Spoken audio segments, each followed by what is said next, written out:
Agora a gente recebe a advogada criminalista e professora nas áreas de Direito Penal e Ética, a Roberta Schaum. Bom dia, Roberta. Bom dia, tudo bem? Me ouvem? Agradecendo a sua presença aqui no programa, eu quero já encaminhar a primeira questão à nossa entrevistada a respeito do Código de Ética do Supremo Tribunal Federal, que está em fase de discussão e que é uma promessa aí do presidente do STF, Edson Fachin, né, é uma questão que ele coloca como prioritária. No seu entender, é necessário, é oportuno a criação do Código de Ética do Supremo? Qual a sua opinião? Bom dia, Claudinei. Bom dia, Leonardo. É um prazer estar aqui conversando com vocês hoje. Muito obrigada pelo convite. Essa discussão de um código de ética para o STF, e eu vou tratar isso de um jeito bem técnico, porque no fim, a ética institucional ela não é uma briga política, ela se traduz em confiança pública. Só para situar quem está ouvindo, no dia 2 de fevereiro desse ano, na abertura do ano do Judiciário, o presidente do STF, hoje o ministro Edson Fachin, anunciou a criação de um código de ética ou de conduta que seria uma prioridade da gestão e indicou a ministra Carmen Lúcia como relatora do texto.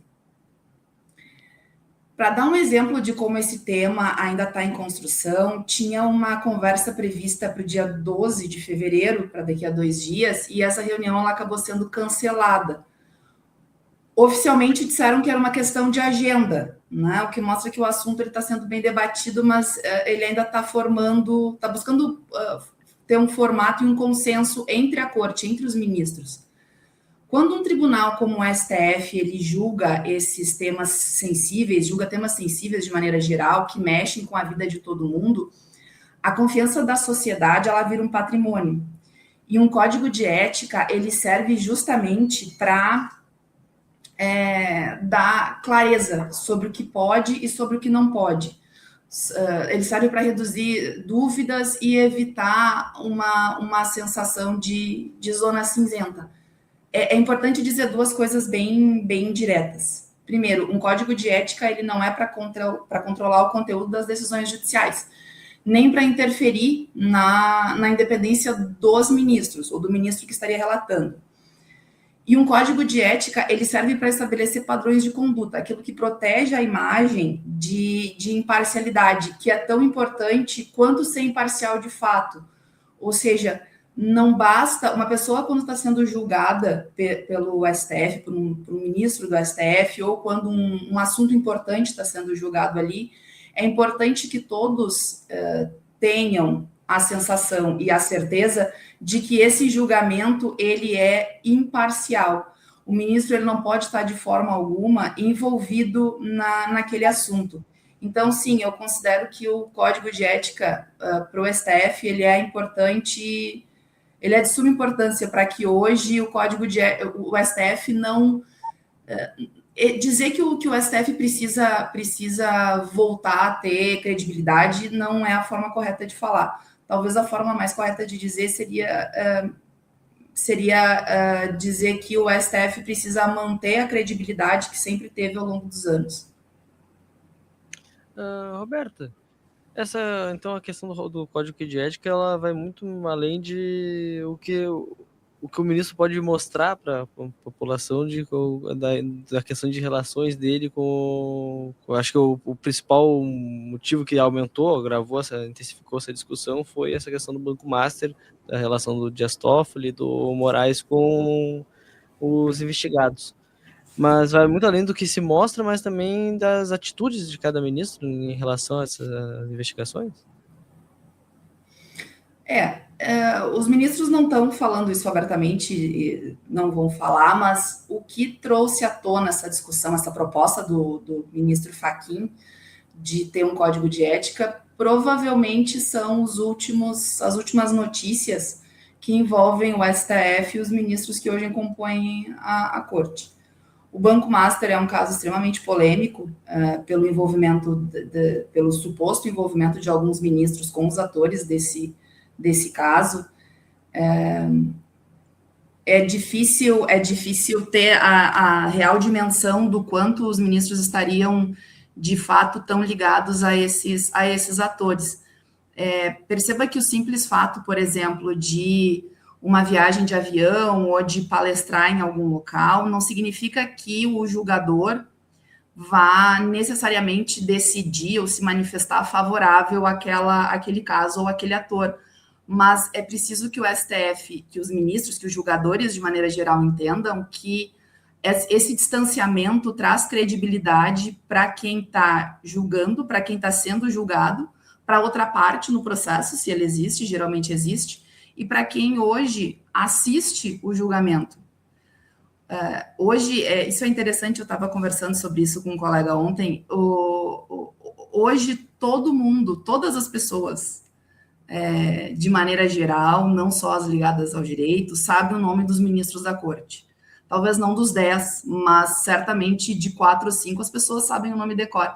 Isso não acontecia há 20 anos atrás, há 25 anos atrás. Só os advogados que realmente atuavam nas cortes superiores ou em casos mais emblemáticos, os nomes de ministros eram mencionados. Com as redes sociais e com a internet, com a difusão disso tudo, principalmente depois da pandemia e dessa polarização política que existiu nos últimos anos, agora se sabe o nome de todos os ministros e se observa as atitudes deles e se acompanha as atitudes dos ministros, a vida privada dos ministros também. A internet facilitou isso. Há 20 anos atrás, 25 anos atrás, aqui no Rio Grande do Sul, se sabia, por exemplo, o nome da ministra Ellen Grace, que tem vínculo com a nossa terra, mas talvez não se soubesse citar o nome de muitos outros ministros. Hoje isso acontece.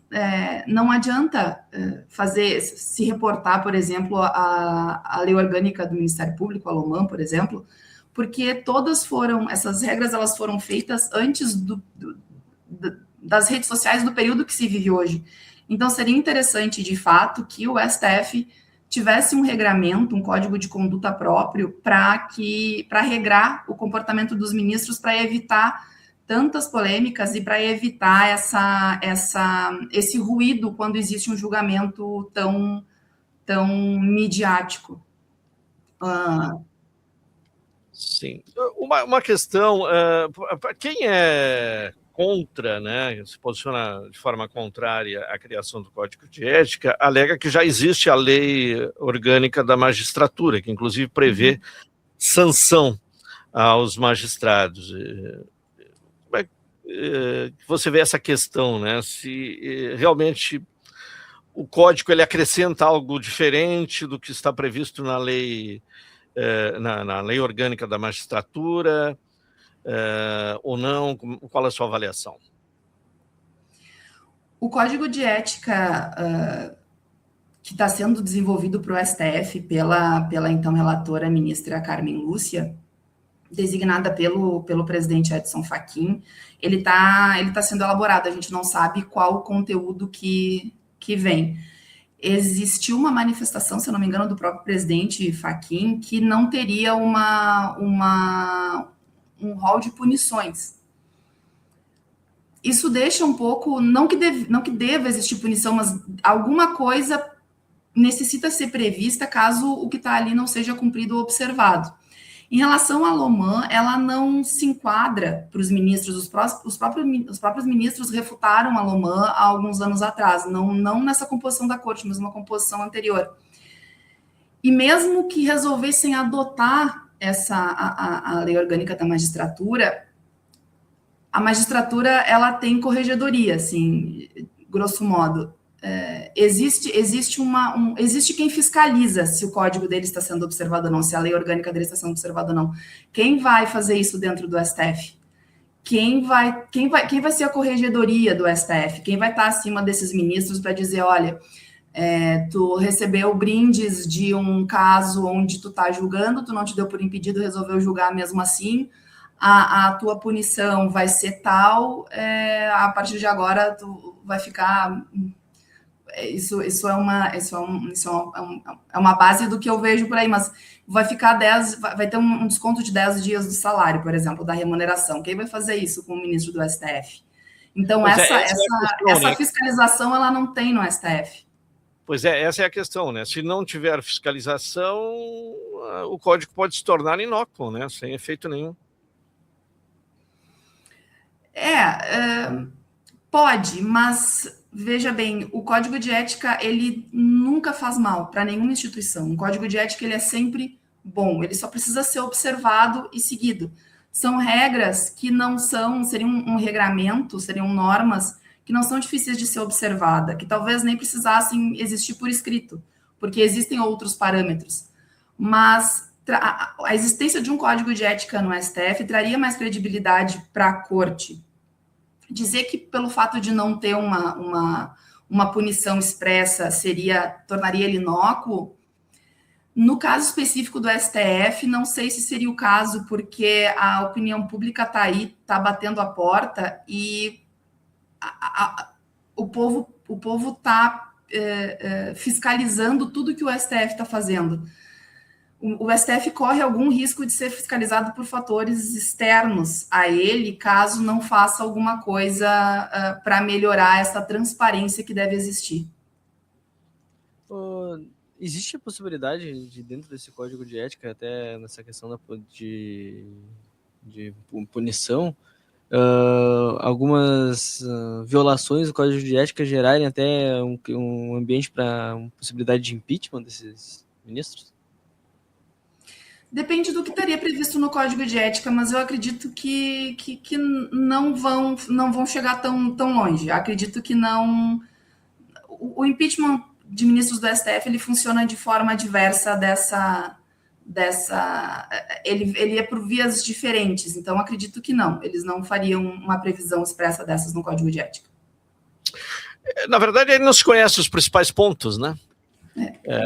Dessa proposta, ainda não foram tornados públicos, né? Não, é difícil dizer quando que a ministra Carmen Lúcia vai apresentar essa proposta de código de ética. Agora tem todo um período eleitoral onde certamente o comportamento do STF vai ser debate, vai ser questionado e vai ser usado como plataforma e como pauta.